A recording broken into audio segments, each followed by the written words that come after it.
Me llamo Isabel Luján, y hace tiempo que aprendí a no esperar demasiado de nadie. No lo digo con rencor, ni siquiera con tristeza, sino como quien mira el horizonte sabiendo que el sol no va a salir por donde una quiere, sino por donde tiene que salir.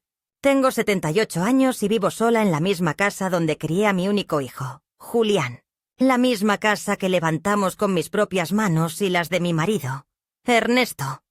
Un hombre callado y meticuloso, que solía decir que las cosas hechas con cariño duran más.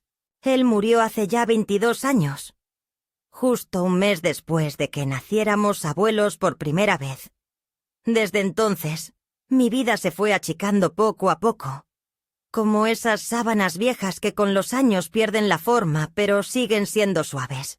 Dejé de trabajar en la tienda de restauración donde ayudábamos a devolverle vida a muebles que otros consideraban basura, pero seguí yendo algunos días, solo por el gusto de pasar mis manos por la madera. A veces, sin darme cuenta, hablo en voz alta con las sillas, como si fueran amigas que me entienden más que las personas. Y quizás es así, a diferencia de mi nuera, que apenas me saluda cuando llego, o de mis nietos, que ya solo me escriben cuando necesitan que les transfiera algo. No siempre fue así, por supuesto. Hubo años buenos, años de almuerzos ruidosos, de dibujos en el refrigerador, de carcajadas saliendo de las habitaciones. En esta misma sala donde hoy solo se escucha el tic-tac del reloj, alguna vez cantamos canciones de cuna y celebramos cumpleaños con globos atados a las sillas. Julián siempre fue un niño sensible, estudioso, algo reservado como su padre, pero muy agradecido. O al menos eso creí. Lo acompañé en cada paso. En sus estudios de arquitectura, cuando lloraba por los exámenes, cuando rompió con su primera novia, cuando no conseguía trabajo. Cuando decidió casarse con Tamara, una muchacha que siempre me pareció más interesada en las apariencias que en los afectos. No dije nada. Me tragué las dudas, como una buena madre, porque lo vi feliz, o al menos decidido. Y eso era suficiente para mí. Vendí un lote heredado de mi hermana para ayudarles a pagar la entrada de la casa que querían. Fue un regalo. No pedí nada a cambio. Me bastaba con saber que iban a estar bien. Después vinieron los hijos. Primero Clara, después Bruno. Me convertí en la abuela de las meriendas, la que cuidaba cuando no había clases, la que tejía los suéteres con iniciales bordadas. Mi casa se convirtió en el lugar de emergencia, el depósito de juguetes rotos, el sitio donde todo el mundo encontraba lo que había perdido. En silencio fui pagando las cuotas de la segunda hipoteca que Julián tuvo que pedir cuando el negocio le empezó a ir mal. No lo sabía Tamara. Fue nuestro secreto. Él me decía que me lo devolvería, que era solo un préstamo momentáneo, pero yo no esperaba que lo hiciera. Las madres sabemos cuándo un hijo realmente puede cumplir sus promesas y cuándo solo quiere tranquilizarse a sí mismo. Con el tiempo, me convertí en esa figura flotante que está pero no molesta, que escucha sin opinar, que ayuda sin hacer ruido. En los almuerzos familiares, mi voz era la más baja. En los cumpleaños, mi silla era siempre la más alejada de la mesa, y si faltaba, nadie notaba el silencio. A veces me preguntaba si habría hecho algo mal, si acaso haberlos protegido tanto, haber estado siempre disponible, había creado esta distancia. Pero no encontraba ninguna culpa concreta, tal vez solo había envejecido. Y cuando una envejece, empieza a ser tratada como una sombra. Hace unos meses me agregaron al grupo familiar de WhatsApp, y al principio me hizo ilusión. Era lindo ver fotos de los chicos, videos de los partidos de Bruno, imágenes de Clara tocando el violín. Yo mandaba mis me gusta, mis bendiciones con emojis y hasta alguna receta cuando pedían ideas para la cena. Pero con los días noté que mis mensajes no eran respondidos. Se saludaban entre ellos, pero no me contestaban. Me llamaban Isabel en vez de mamá o abú, y se referían a mí como si yo no estuviera leyendo. Lo dejé pasar, hasta que una noche, sin querer, Tamara me prestó su celular para que yo viera una foto de Clara en una competencia escolar. Mientras deslizaba con el dedo, una conversación se abrió por error. No la busqué, no la espió. Simplemente apareció. Allí estaban todos. Tamara, Julián, incluso Clara. Y en medio de comentarios banales, apareció uno que se me quedó pegado en el pecho como una espina. Hay que decidir cuándo vamos a deshacernos del mueble viejo. Lo escribió Tamara, usando mi nombre. Julián respondió con un emoji de risa y puso: «Es mi madre, no la molesten. Ya se irá sola algún día». En ese instante no supe si el calor que me subía por la cara era de rabia o de vergüenza. No dije nada. Le devolví el teléfono como si no hubiera visto nada. Pero cuando volví a casa, ya no era la misma. Cada objeto me miraba con otra cara. El sillón donde me sentaba a leer ya no era mi refugio, sino mi rincón de desahucio. El florero heredado de mi madre ya no era un símbolo de continuidad, sino una reliquia de alguien que a nadie le importa. Me senté en la mesa de comedor, la misma donde Ernesto y yo cenábamos pan con mate cuando no alcanzaba para más, y me miré las manos. Las tengo arrugadas, sí, los nudillos abultados, las venas marcadas, pero aún firmes, aún capaces de apretar un martillo, de levantar una caja, de firmar un papel. Dormí mal esa noche. O más bien no dormí. Me pasé la madrugada revisando documentos, buscando la escritura de la casa, los papeles de la hipoteca, las transferencias que había hecho durante años. Todo estaba en regla. Todo seguía en mi nombre. Aún tenía el control, aunque ellos no lo supieran. Y fue ahí, justo al amanecer, cuando lo supe con una claridad que nunca había sentido. No soy un mueble viejo. Soy la que construyó los cimientos, y si me quieren sacar de la foto, tendrán que mirar cómo se derrumba todo cuando el marco se queda sin sostén. La mañana siguiente a aquel descubrimiento, el mundo no era distinto. Pero yo sí lo era. El sol entraba por las cortinas del mismo modo. El café tenía el mismo sabor amargo con notas dulces de canela. Y el viento arrastraba la misma hoja reseca que cada día quedaba atrapada bajo la pata de la mecedora del porche. Todo parecía igual. Pero dentro de mí algo se había roto con un crujido sordo, como una rama seca que nadie oye caer, pero que deja una herida en el árbol. Me senté junto a la ventana, como cada día, con la radio encendida a bajo volumen y el cuaderno de cuentas sobre las rodillas. Me gusta llevar control de los gastos, no porque tenga mucho que administrar, sino porque me ayuda a mantener la mente clara. Sumar, restar, prever. Hay algo reconfortante en saber que aún se puede anticipar lo que viene. Pero esa mañana, mientras anotaba el importe del gas y tachaba un recordatorio para renovar el seguro, vi con claridad otro tipo de número. Las cifras de mi generosidad. Año tras año, sin faltar uno solo, había aportado más de lo que reconocía incluso para mí misma. No eran solo transferencias mensuales para la hipoteca de Julián. Había ayudado con los seguros del auto, con las cuotas escolares de Clara, con las refacciones del baño cuando se rompió la cañería, con el adelanto para el paquete turístico de las vacaciones familiares. Era una lista interminable de entregas silenciosas. Ninguna de ellas retribuida. Ni con palabras ni con gestos. Ni siquiera con memoria. Pensé en hablar con Julián, Pensé en llamarlo y preguntarle qué quiso decir con eso de que ya me iría sola algún día. Pero no tenía caso. Él lo sabía. No era un comentario impulsivo, ni una broma fuera de lugar.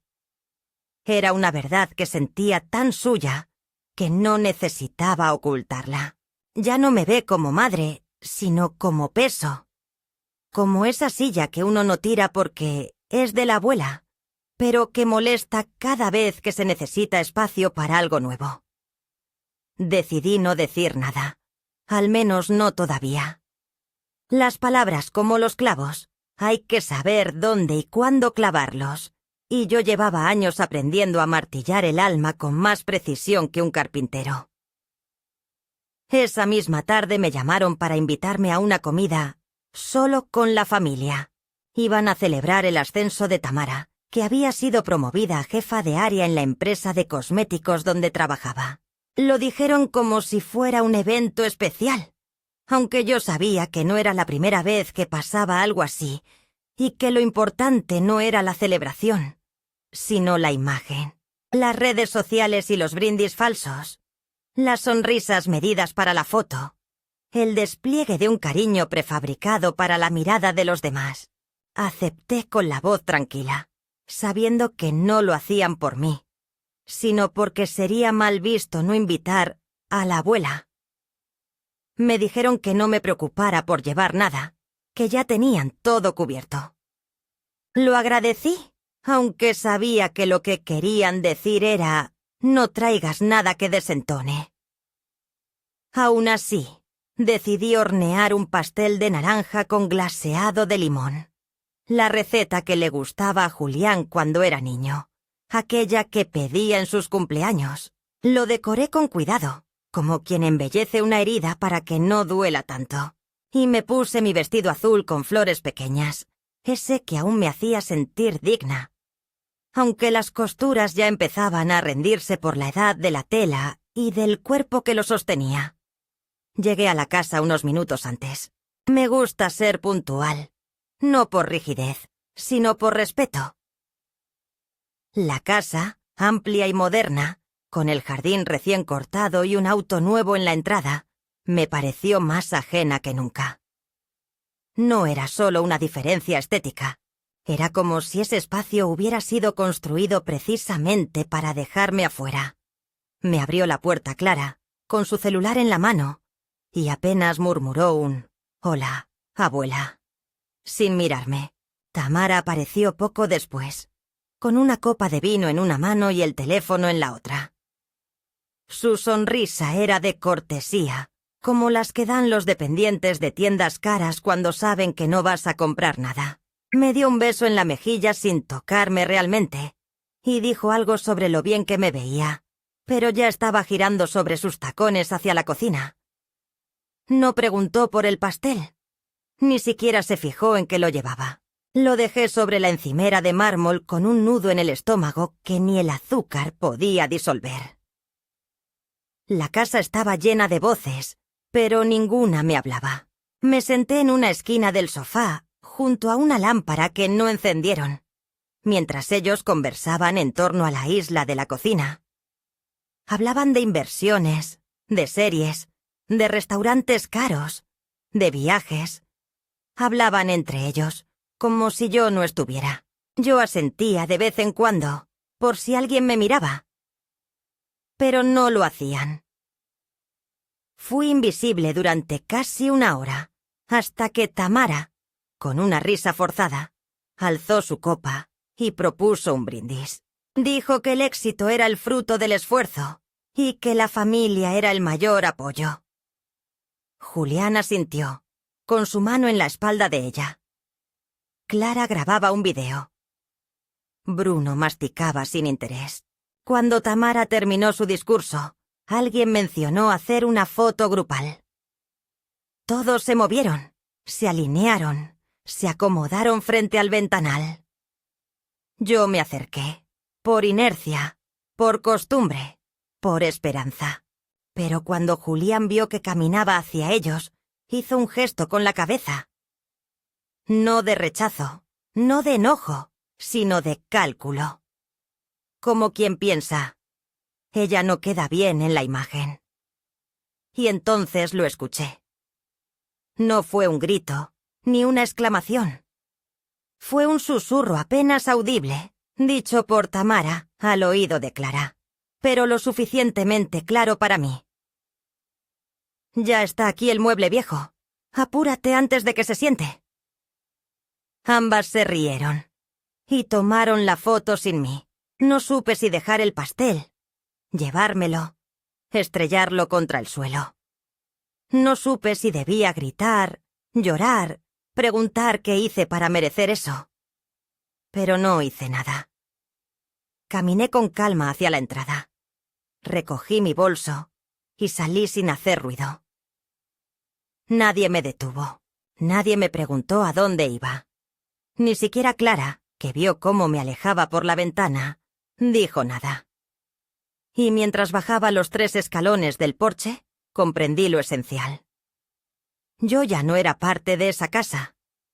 No era madre, ni abuela, ni invitada. Era una presencia incómoda, un bulto emocional, un obstáculo para la narrativa perfecta de una familia sin grietas. Un mueble viejo. Así me habían llamado. Así me habían nombrado. Y si ese era mi lugar para ellos, entonces había llegado el momento de que se enteraran de lo que pasa cuando una silla decide que ya no va a sostener a nadie. Subí al autobús de regreso a casa con el rostro sereno, aunque las lágrimas me corrían por dentro. Apreté contra el pecho la bolsa donde guardaba los papeles de la hipoteca, los contratos firmados a mi nombre, los talones bancarios de 20 años de sacrificio. Todo eso que me convertía, no en un mueble, sino en el cimiento que les permitió construir su falsa armonía. Y en el silencio de mi sala, mientras la radio repetía una canción antigua que hablaba de ausencias y segundas oportunidades, supe que el día siguiente sería distinto. Porque por primera vez, yo no iba a quedarme sentada viendo cómo me desplazaban. El tiempo de ser invisible había terminado. Y lo que vendría después no sería un grito, ni una venganza, sino una consecuencia. Justa, silenciosa, irreversible. Esa noche, después de la comida familiar, regresé a mi casa con el pastel intacto en una bolsa, como un símbolo absurdo de algo que nunca llegó a compartirse. El trayecto fue silencioso, casi inmóvil, como si el mundo entero estuviera detenido. Las calles estaban vacías, el conductor del autobús ni siquiera me miró al entregarme el boleto, y las luces de las casas pasaban como manchas de otro mundo. Me senté al fondo, junto a la ventana, con la mirada fija en la oscuridad, pero viendo mucho más allá. No lloré. No era tristeza lo que sentía, al menos no en el sentido habitual. Era algo más profundo, más filoso, más antiguo. La sensación de haber sido borrada. No ignorada, no olvidada, sino activamente borrada. Como si hubieran decidido, en algún momento que no pude identificar, que ya no era útil, que ya no aportaba, que mi presencia no sumaba, que mi historia no les pertenecía. Era esa palabra, útil, la que más me dolía, porque a eso habían reducido mi valor, a lo que era capaz de aportarles materialmente. Y una vez hecho, ya no había por qué conservarme. Al llegar a casa, encendí las luces con una lentitud ceremoniosa. Puse el pastel sobre la mesa, me quité los zapatos, doblé el abrigo y me dirigí directamente a la habitación del fondo, la que Ernesto usaba como taller. Nadie entra allí desde que él murió.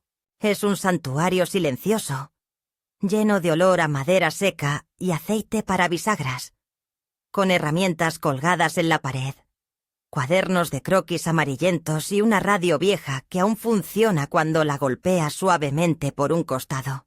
Encendí la lámpara de escritorio y me senté en la silla que él había hecho con sus propias manos, esa que cruje al apoyarse pero que nunca se desarma. Abrí la gaveta inferior y saqué la carpeta negra donde guardo todo lo importante. Escrituras, pólizas, contratos, certificados de nacimiento, recibos antiguos, copias notariales, autorizaciones firmadas. En el fondo estaba el expediente de la hipoteca de Julián.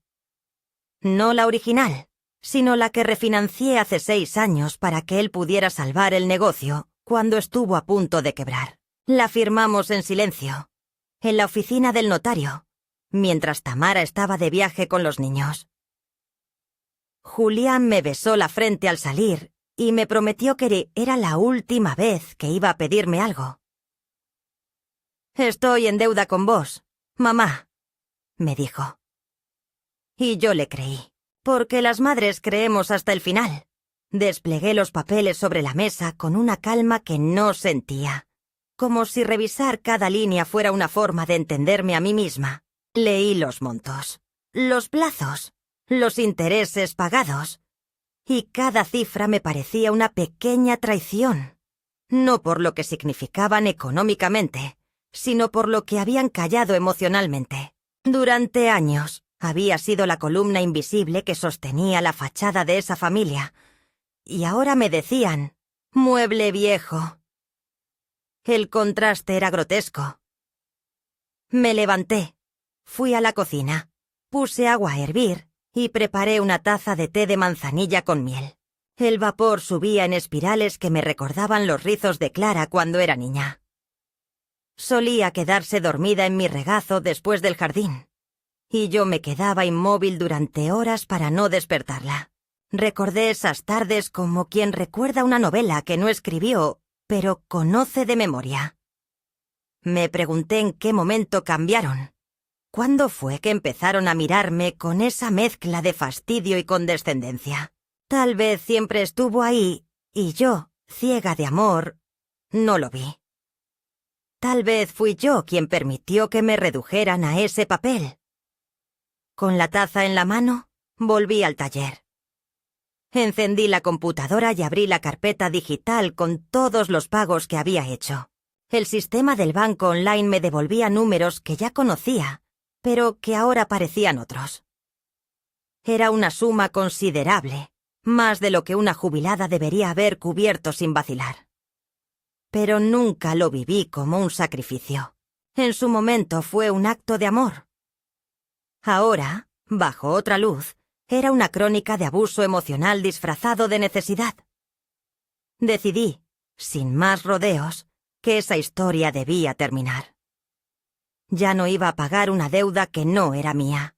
Ya no iba a sostener un castillo de cartas que se levantó sobre mi espalda. Abrí la pestaña de contacto del banco y envié un mensaje para solicitar la cancelación anticipada del contrato de hipoteca. Incluí mis datos, mi firma escaneada y un mensaje breve. Solicito formalmente la finalización inmediata de mi compromiso como garante. Ruego confirmación dentro de 24 horas hábiles. No me tembló la mano al enviarlo. Cerré la computadora, apagué la luz del taller y me senté un momento en el pasillo, donde la brisa nocturna entraba por la rendija de la puerta. Era una sensación extraña. No me sentía libre, ni aliviada.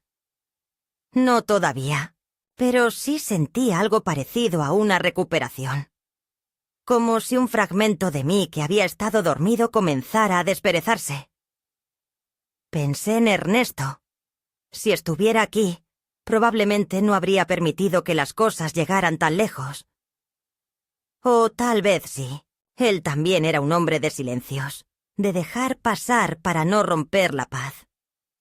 Pero en sus ojos había algo que siempre me sostuvo. Respeto. Y eso es lo que me faltaba.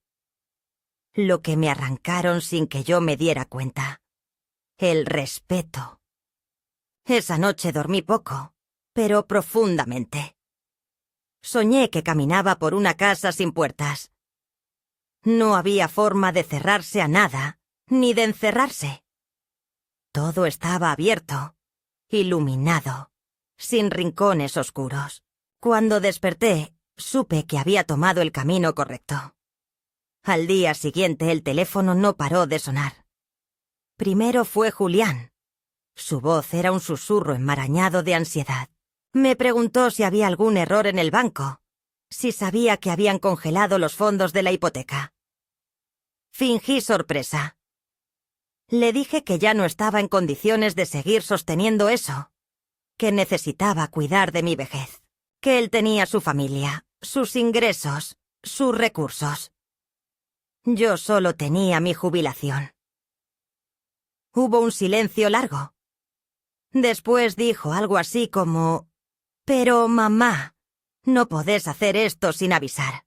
Y entonces lo dije, con voz baja pero firme: «¿Y vos podés dejar que me llame mueble viejo y no decir nada?». Otro silencio. Esta vez más denso. Más revelador. No negó nada. No lo justificó.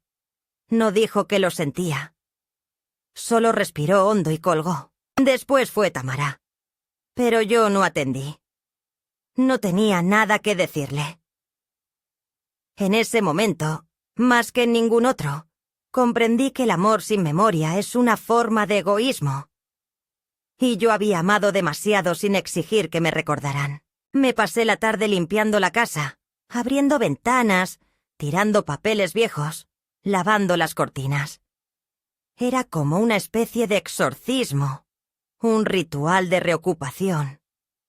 Quería que cada rincón de mi hogar volviera a pertenecerme. A mí, no a la madre de nadie. No a la abuela de nadie. A Isabel Luján, mujer, hija, esposa, restauradora, lectora, caminante, amante de los muebles antiguos y de las tardes con té. Esa noche no encendí la televisión. Me senté en el porche, con una manta sobre las piernas, y escuché a los grillos. Pensé en escribir una carta, no a ellos, sino a mí misma. Una especie de manifiesto, un acta personal de renacimiento. Pero me bastó con pensarlo, con saber que ya no tenía que justificar mi existencia ante nadie. Que mi valor no dependía de su reconocimiento. Que no era una carga. Que si ellos no sabían honrar mi lugar, yo sí sabía cuidarlo. Y eso era suficiente para empezar de nuevo. La mañana siguiente a la cancelación de la hipoteca, me desperté antes del amanecer. El silencio de la casa era profundo, casi reverencial. Me senté en la cocina con una taza de café humeante entre las manos, observando cómo la oscuridad comenzaba a ceder ante la luz tenue del alba. Era un nuevo día, pero no uno cualquiera. Era el inicio de una etapa en la que, por primera vez en mucho tiempo, sentía que recuperaba el control sobre mi vida. Mientras sorbía el café, mi mente repasaba los eventos recientes. La conversación con Julián, su silencio ante mi pregunta sobre el comentario en el grupo familiar, la llamada de Tamara que decidí no contestar. Todo eso me había llevado a una conclusión ineludible. Había llegado el momento de priorizarme, de dejar de ser la figura invisible que sostenía a todos sin recibir nada a cambio. Decidí salir a caminar.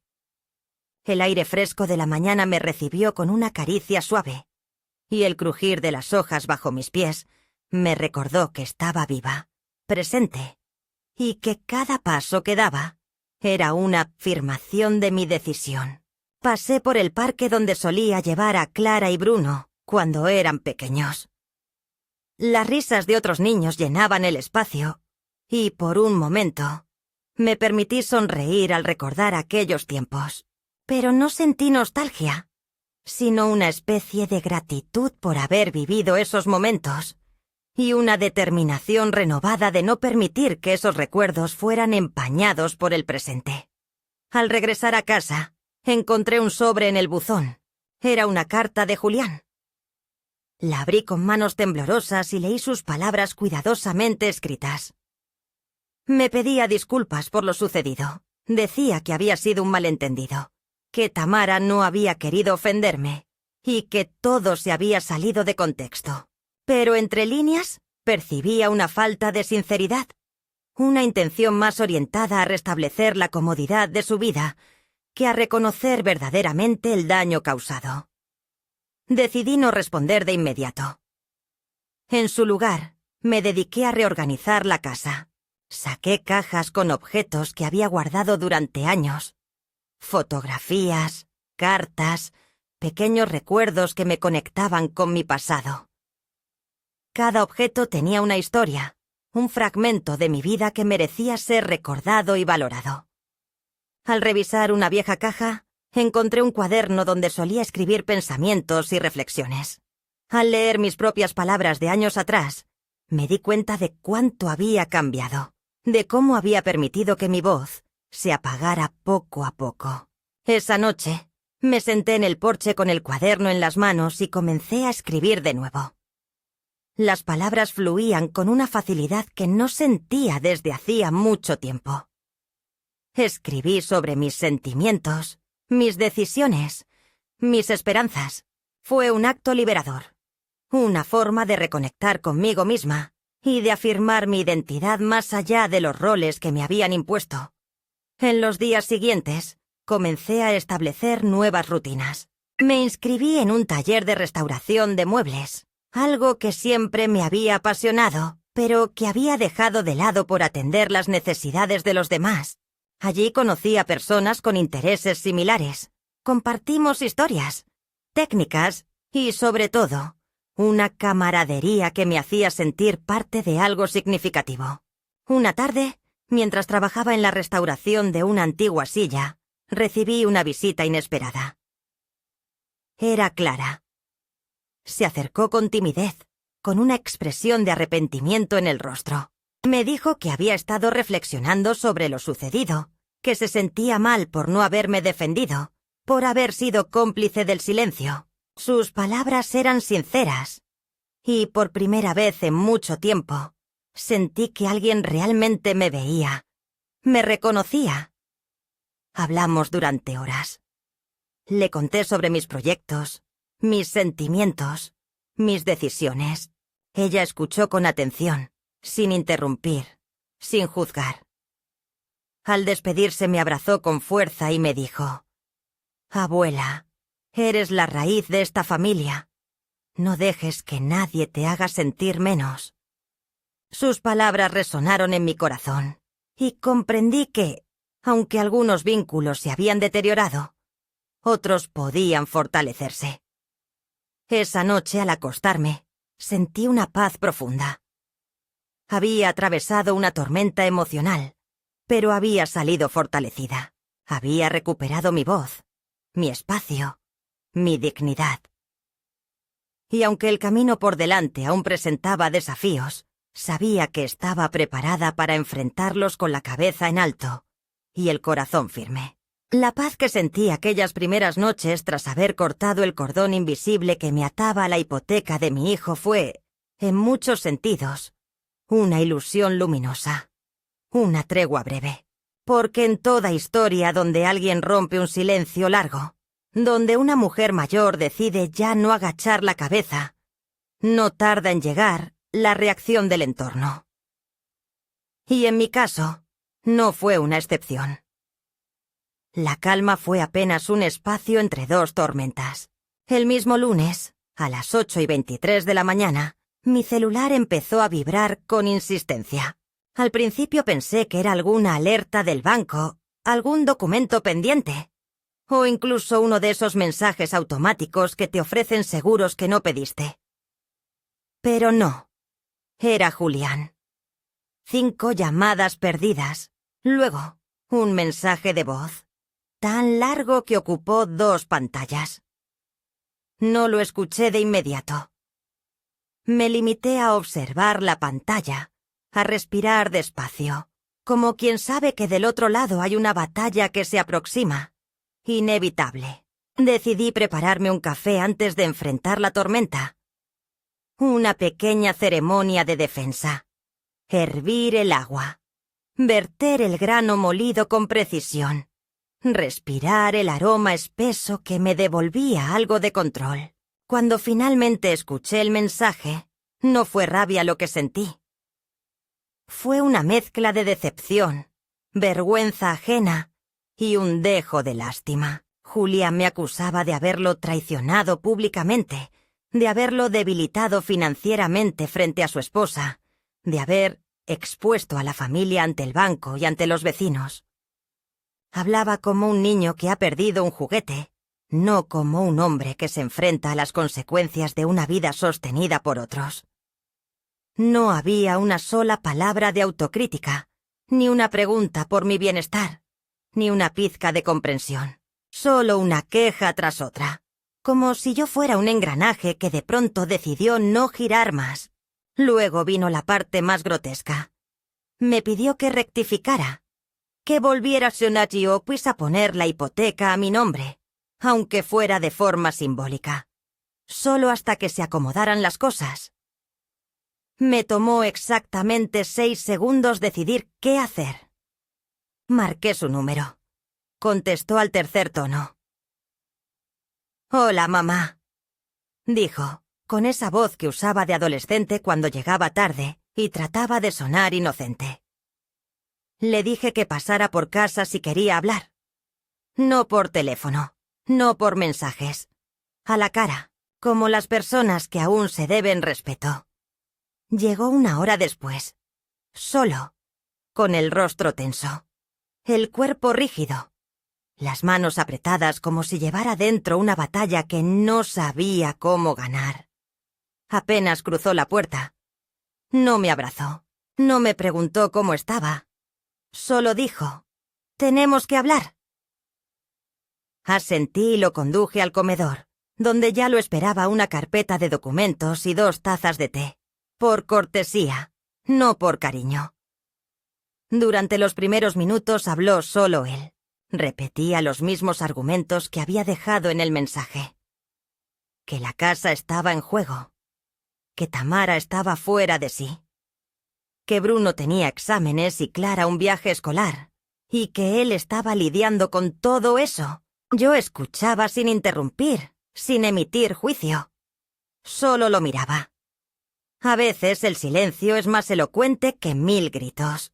Cuando finalmente se detuvo, con el rostro enrojecido y el pecho agitado, le hice una sola pregunta. «¿Vos sabías que me llamaban mueble viejo en el grupo?» Su mirada esquivó la mía.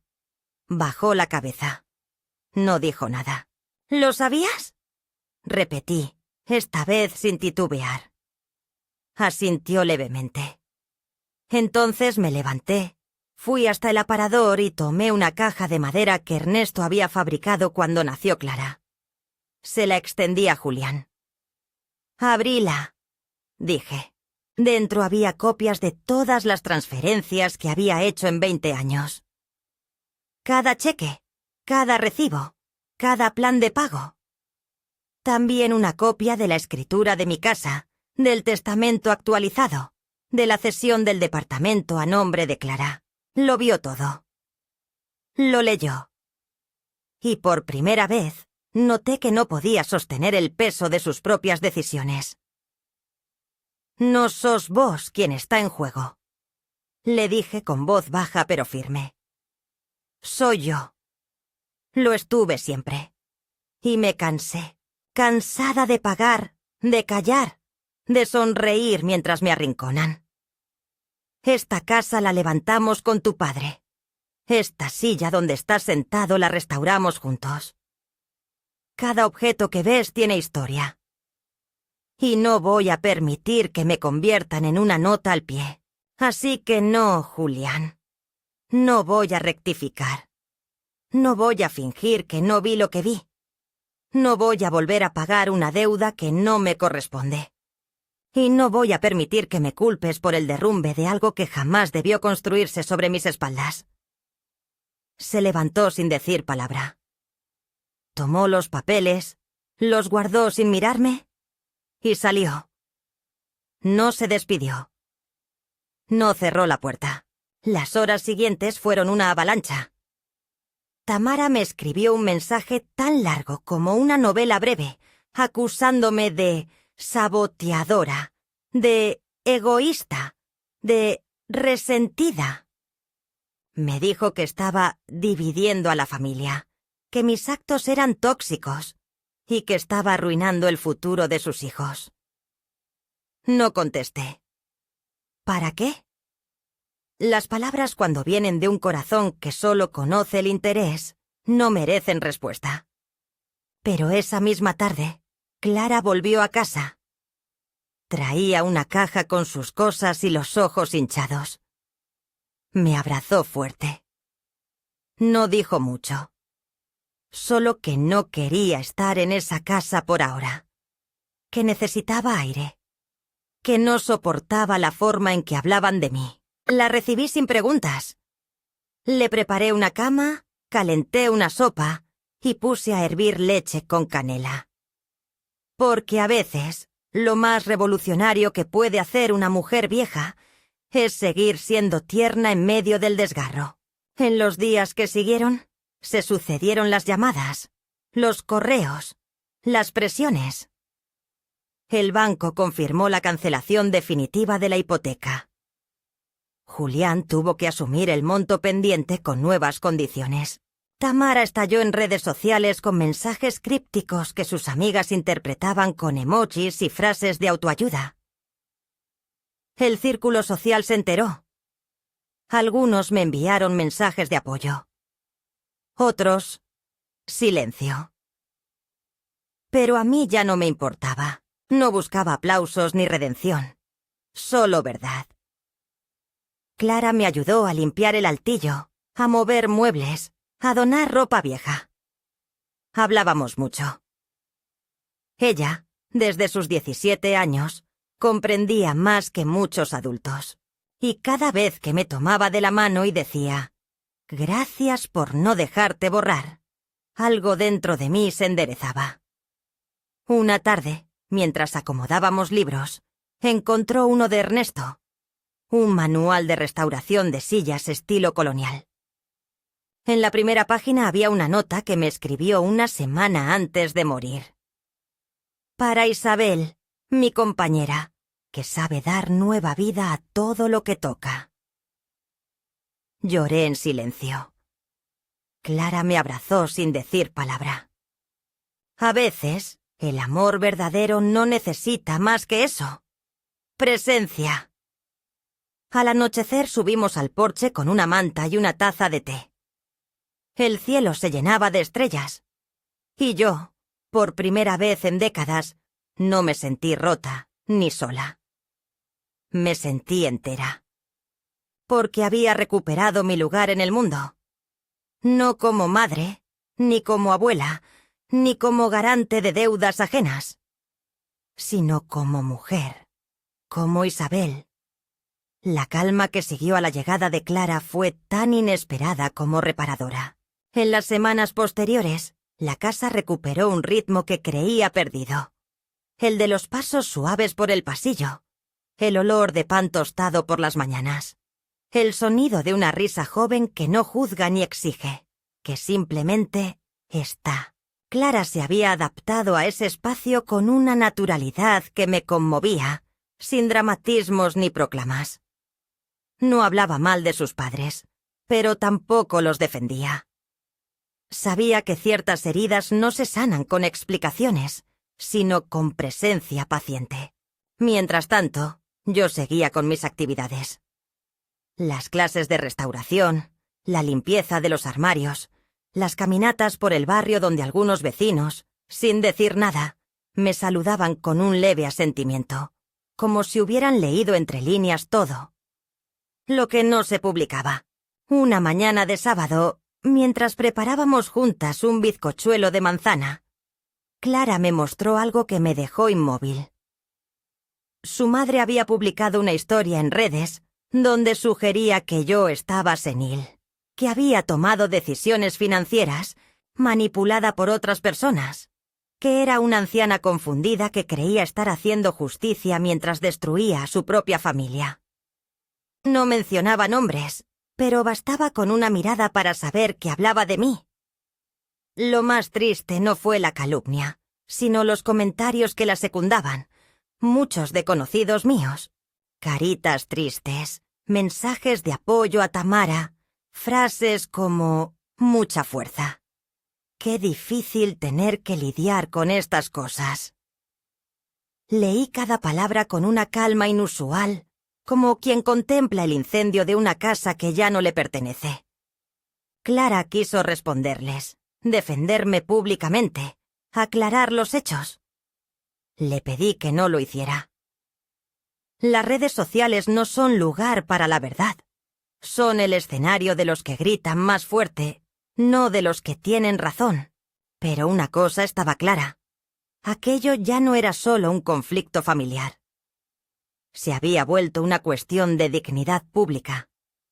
No porque me importara lo que dijeran los demás, sino porque yo sabía, desde lo más hondo de mi ser, que el silencio podía interpretarse como aceptación. Y no estaba dispuesta a aceptar esa narrativa. Así que decidí hacer algo que jamás había hecho. Fui a ver a un abogado. Una vecina de la clase de restauración me recomendó a su sobrina. Una mujer joven, seria, de hablar pausado y mirada clara. Le conté todo sin omitir nada, sin adornos. Le mostré los documentos, los mensajes, las publicaciones. Ella me escuchó con atención y al final me dijo algo que no esperaba. Usted tiene derecho a proteger su nombre, su reputación, su historia. Y si ellos la han difamado, hay formas de defenderse.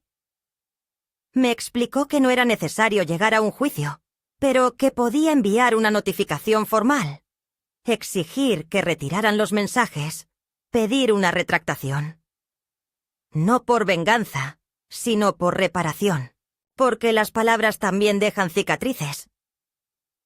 Firmé los documentos sin temblor. Era mi nombre lo que estaba en juego.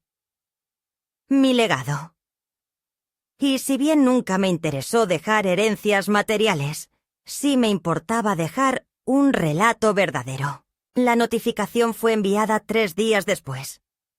No recibí respuesta directa, pero las publicaciones desaparecieron en cuestión de horas. Tamara cerró sus perfiles durante unos días. Julián me llamó al día siguiente. Su voz era otra, menos arrogante, más áspera, como si la vergüenza le hubiera erosionado el tono habitual. Dijo que no entendía por qué había llegado tan lejos, que todo podía haberse arreglado entre nosotros, que me estaba exponiendo innecesariamente. Le respondí con una sola frase. Yo no me expuse. Ustedes me empujaron a hablar. Hubo un silencio largo. Después intentó cambiar el tema. Me pidió que pensáramos en el futuro, en cómo podíamos recomponer la familia. Le pregunté si eso significaba que Tamara iba a disculparse públicamente, que Clara iba a ser respetada por haber elegido acompañarme, que él mismo iba a reconocer lo que cayó durante años. No supo qué decir.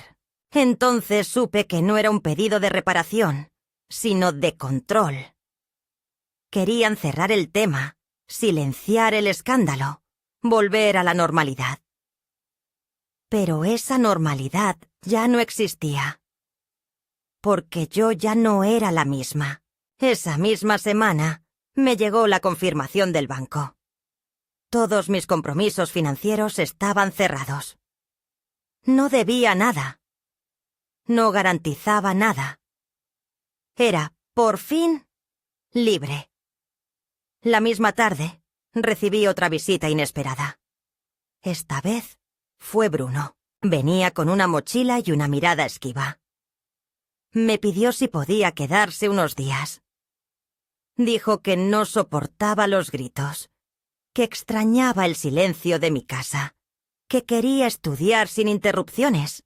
Le preparé la cama del cuarto que había sido de su padre.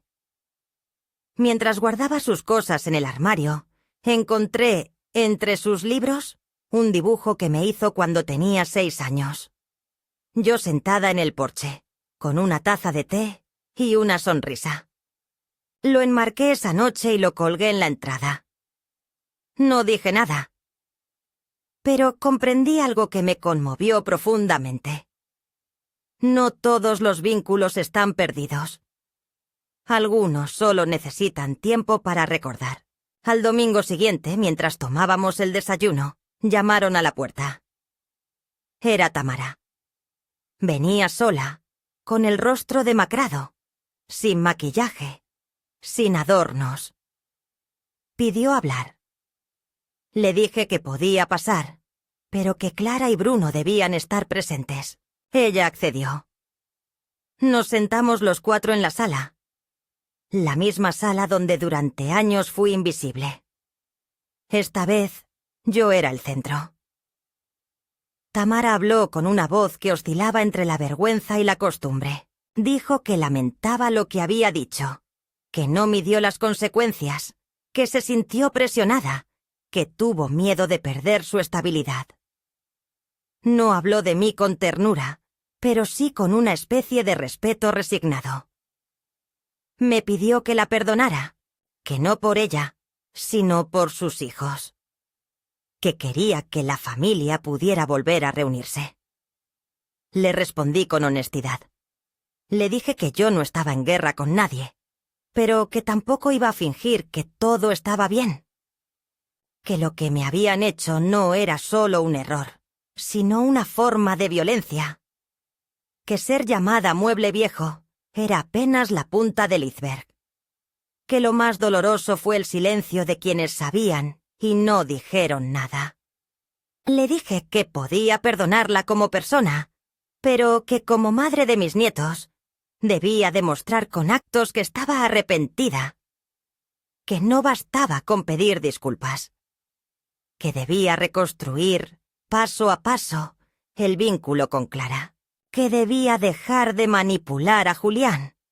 Que debía tratarme con respeto, incluso cuando no estuviera de acuerdo conmigo. Asintió, con los ojos llenos de lágrimas. Se levantó, abrazó brevemente a Bruno, miró a Clara, y se fue sin decir más. Cuando la puerta se cerró, no sentí alivio ni euforia. Sentí un peso menos.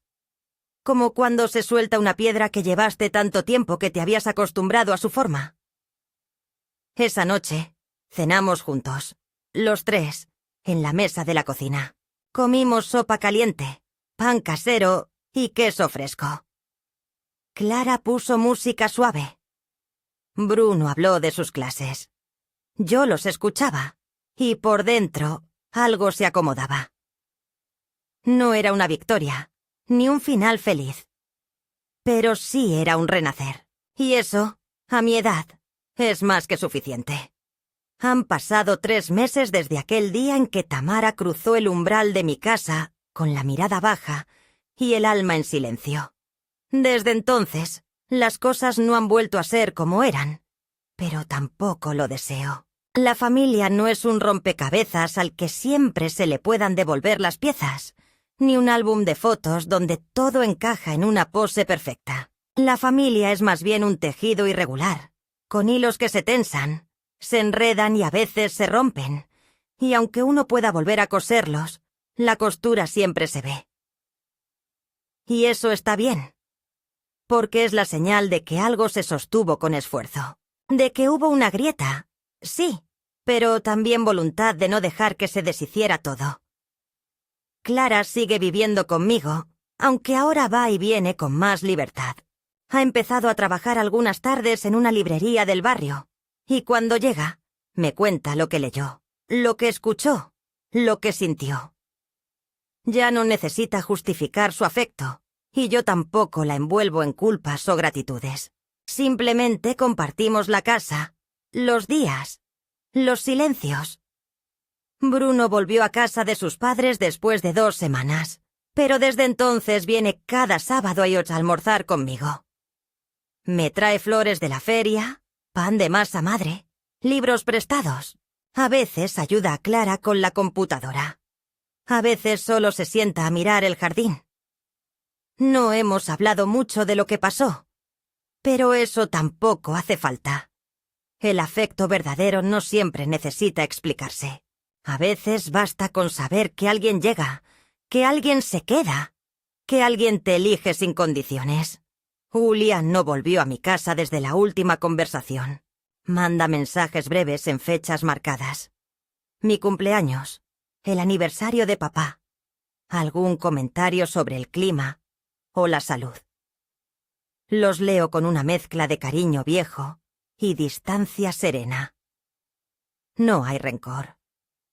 Hay una aceptación adulta de que no todo puede repararse. Tal vez algún día nos sentemos a tomar un café sin agendas ocultas. Tal vez no. Y también eso está bien, porque aprendí, con el dolor de quien deja de ser lo que los otros quieren, que la paz no siempre llega de un perdón mutuo, sino de la convicción íntima de haber hecho lo correcto. La casa, que durante tantos años me pareció grande de más, vacía de afecto, hoy me contiene como un abrigo en invierno. He vuelto a poner música en las mañanas, a preparar budines sin motivo, a restaurar una cómoda antigua que encontré tirada en la vereda de la panadería, como quien recoge a otro mueble viejo, no para usarlo, sino para decirle que aún merece cuidado. A veces salgo al porche con una taza de té y me siento a mirar la calle, a los niños que van en bicicleta, a los árboles que siguen cambiando con las estaciones.